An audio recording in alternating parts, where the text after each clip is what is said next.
share, recipe share. Share a little recipe with Recipe Share.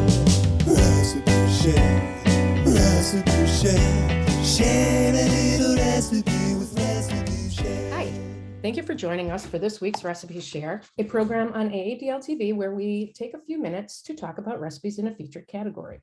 Today's category is retro recipes. I'm Beth, and I'm joined by Katie and Elizabeth to tell us about the recipe. So Katie, tell us what you made this time. Okay, so the recipe that I've chosen for my retro recipe is from a cookbook called Betty Crocker Lost Recipes. I don't have it with me, but I'll show you a picture and you can get it from the library. It's a really cute little cookbook. Maybe one of you two have it. I don't know.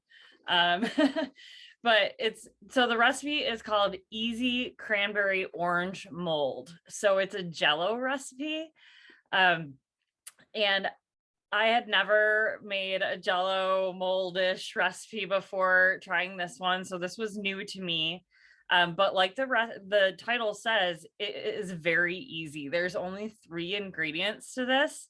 So you've got a can of mandarin orange segments, a package of orange flavored gelatin, and a can of whole berry cranberry sauce. So you take your can of mandarin oranges, and I've used an 11 ounce or 15 ounce can and both worked. And you drain and reserve the orange juice that's in the can. And then you add water to equal 1 1/4 cups. And then you boil that and you add in your orange flavored gelatin. I used sugar-free and it works great. And then you pour in your cranberry sauce. And so it's a whole berry cranberry sauce. So it's got the whole berries in it, but then it's also got the gelatin that's sort of like filling in the can. And so when you pour that into your hot water mixture, the gelatin melts. And so you've just kind of got your whole cranberries floating in liquid then, and then you stir in your orange segments and you pour the whole thing into a mold. And so the first time that I made this, I did not have a Jell-O mold. So I just used a loaf pan, and it actually worked really, really well. You can see the picture of it in the loaf pan. And then to get it out, it was not immediately like flipping out. So I just like sunk it in a little bit of warm water for a minute, and then it just popped right out, and actually looks really beautiful because the mandarin oranges float to the top. And so it sort of separates. So when you flip it out, the oranges are on the bottom, and then there's sort of like a cranberry layer on top. So it kind of looks really like fancy, like you did something special to make it look like that, but it just kind of happens naturally.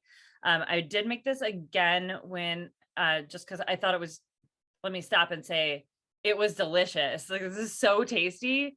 I absolutely loved the combination of the citrus mandarin oranges and the cranberry sauce. I just thought it was really, really delicious. So I made it again.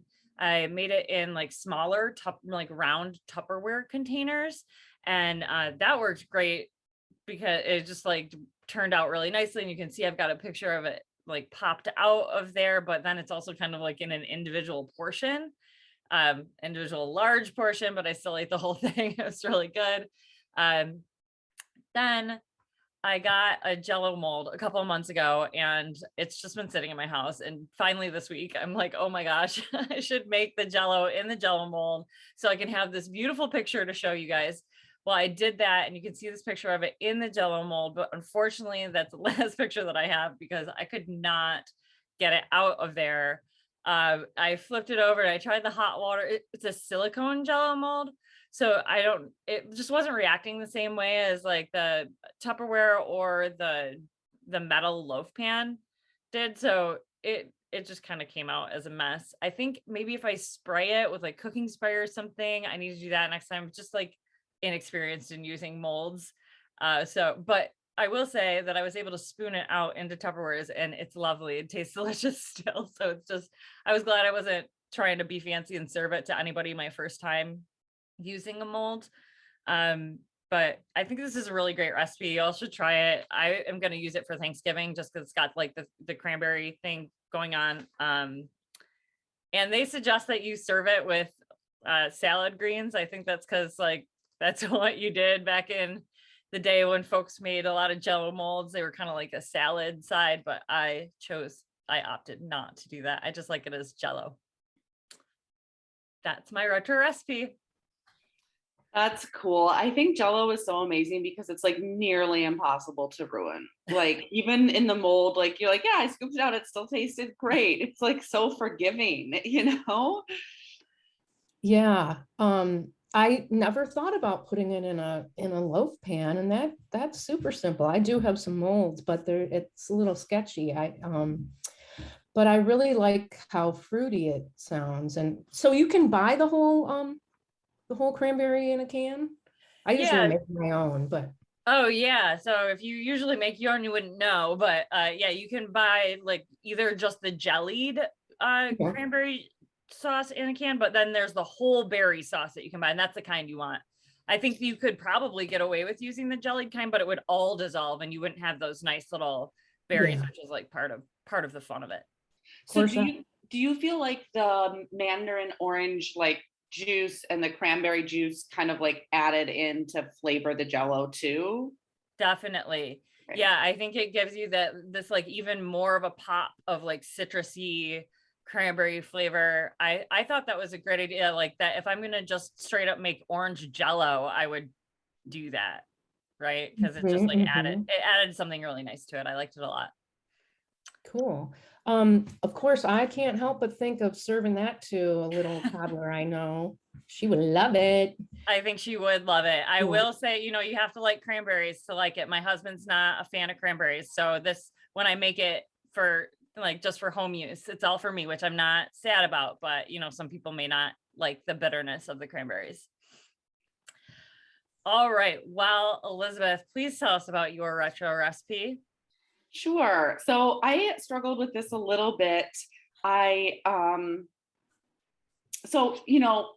said this before in the show, but we buy all of the food and we eat it, I mean, it's like for us. So I never want to make things that like don't sound good to me or like that I don't think my husband and I would like, because that's just a waste of food and money.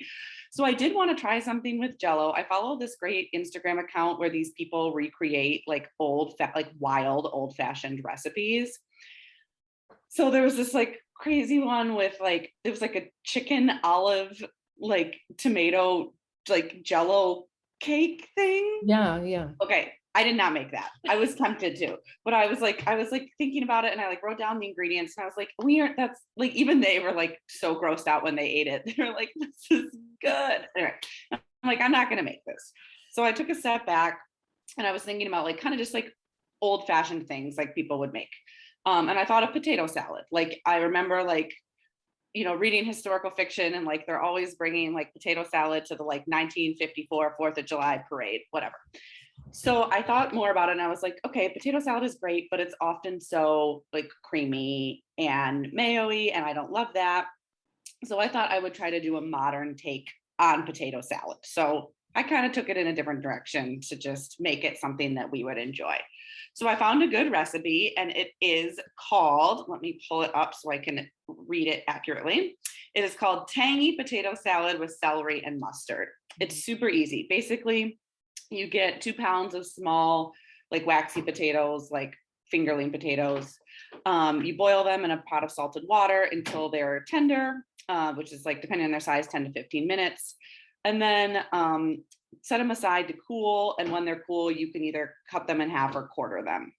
While they're boiling, you combine a whole lemon, finely chopped and the seeds removed, a large bunch of scallions, thinly sliced, half a bunch of celery, which is like 4 to 6 stalks, thinly sliced on the diagonal. And if it has leaves, reserve those and set them aside. And then a couple tablespoons of white wine or apple cider vinegar and 3 tablespoons of whole grain mustard. And you put all that in a bowl, whisk it together with some salt and pepper. And it tastes like very salty and tart. But they said in the recipe, like that's okay. When you add the potatoes, it's going to kind of, the flavor will dilute. So then once the potatoes are cool, you cut them if you need to, half, quarter, however to make them kind of bite size. And then you add them into the bowl with the celery lemon mixture and then you drizzle with olive oil, mix everything together, taste it, add more olive oil, salt, whatever you need to make it taste good. And then you add the chopped up celery leaves that you set aside. If you don't have that, you could use parsley or you could use both.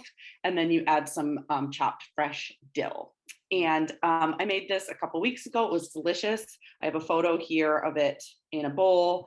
It looks really bright when you first serve it, but I will say it kind of dulls if you like put it in the fridge, like the herbs just like, so I was a little disappointed in that. Like it didn't look as like green and bright as I had hoped, but it was very delicious. I made it in the morning to like serve later that evening. Anyway, super good. I really liked it because it's dairy free. So I felt like it was great to bring to a like outdoor summer thing because I wouldn't worry about it sitting out for a few hours. Like there's nothing really to spoil, you know?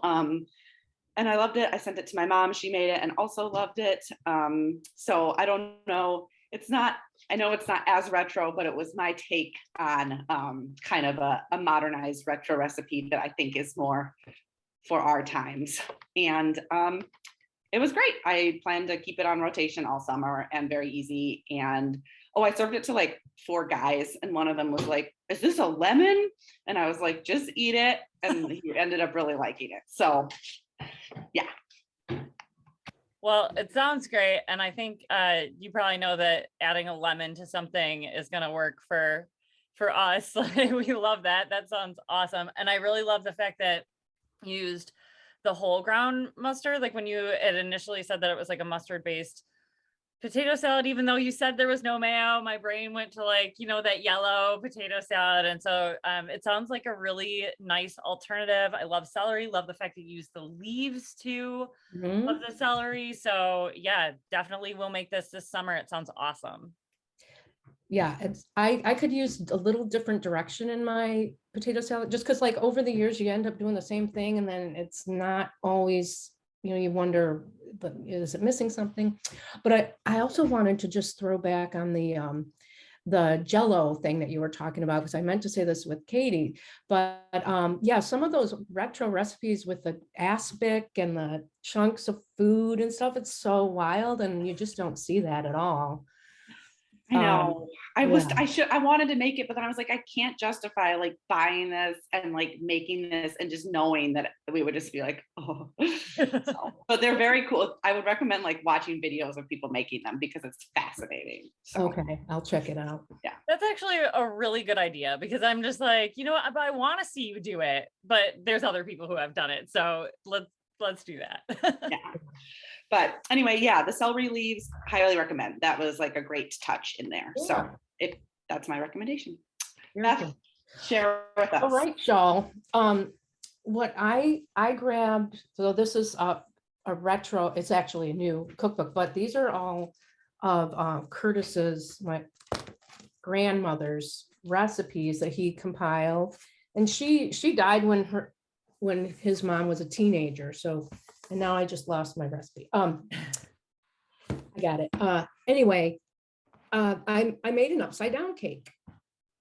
And it's a simple recipe, and it's, you know, a lot of people call it a pineapple upside down. It does, this recipe called for, let me just start at the beginning. It's got a 1/4 cup of butter and a cup of brown sugar. I used a little less. You melt that in the skillet, and then you put in, it called for pineapple, apricots, and cherries.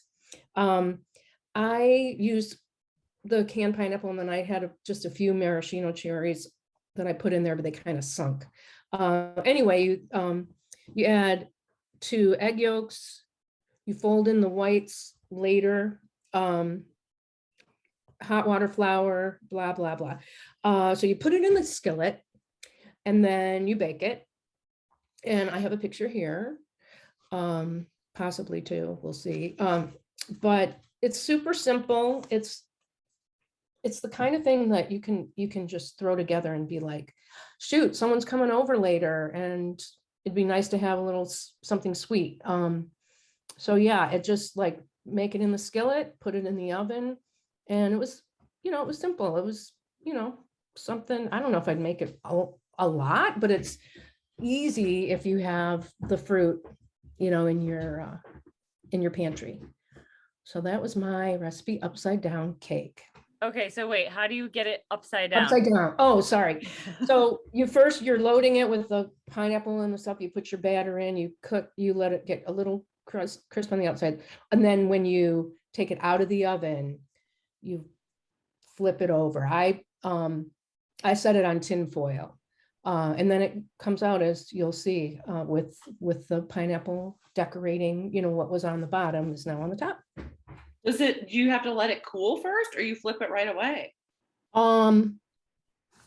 You let it cool a few minutes, but Not that I long. feel like I gave it, no, it says actually as soon as it's baked. So yeah, as soon as it's baked, which Wow. was tricky. That was another reason I wasn't sure, because for one thing, the skillet was heavy and it's hard for me to flip it. So I guess I set it on foil and just kind of gingerly tipped it over and kind of banged on it. But But it that worked? part was, it worked. It worked. Came out fine. It wasn't, it's thin, and maybe I would want to use a smaller skillet, but it seemed like it wouldn't have had the room for anything smaller. I used, I think a 10-inch skillet. So anyway, it was retro and it was the recipe, and that's what we did.